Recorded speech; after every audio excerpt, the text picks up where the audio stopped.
again. This time I'll be talking about the ritual of atonement that Aion conducted. Isn't that scary? If you remember the very first time that Aion appeared before us, he spoke these words. I am the Alpha and the Omega. That phrase is in the Revelations of St. John, and it refers to God. And in Isaiah it says, Before me there was no God formed, neither shall there be after me. It is this ideology that is reflected in the Alpha and the Omega. Aion often said this as well, make earth into heaven and heaven into earth.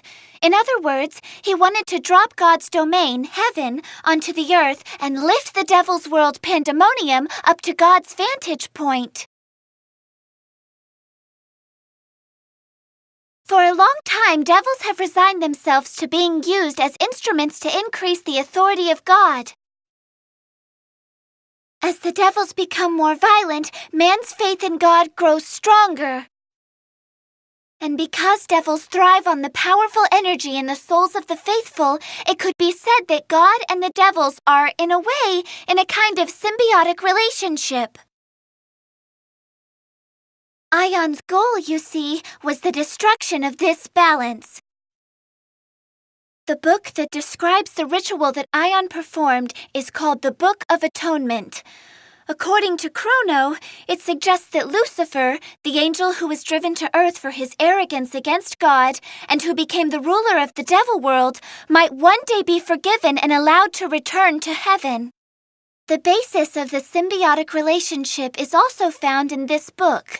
It suggests that the devil's role of inspiring praise to God could also be seen as a cleansing of their sin of pride. Aion used these writings to create his strategy. First, he cut off Pandemonium's head, in other words, Lucifer's head, and then he brought the astral line to earth so that he could take back all of the light that Lucifer had lost. In the lesson I gave about Mary of Magdalene, I told you that the meaning of the name Lucifer is one who brings the light. And so, Aion used the head of Pandemonium to channel God's energy into Rosette. The combination of that energy and her stigmata allowed Aion to forcibly create a saint. When that happened, Rosette possessed the power to rival Jesus. This is the other ending to the apocalypse that Aion mentioned. Let's talk about the Antichrist's victory. It would destroy the harmony and balance between God and the devils, and ultimately cause their positions to be reversed.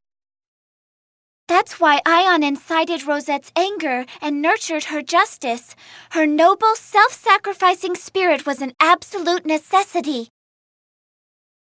The story is rapidly approaching the end.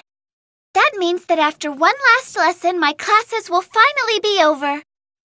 In the final lecture, I'll talk about the head of Pandemonium.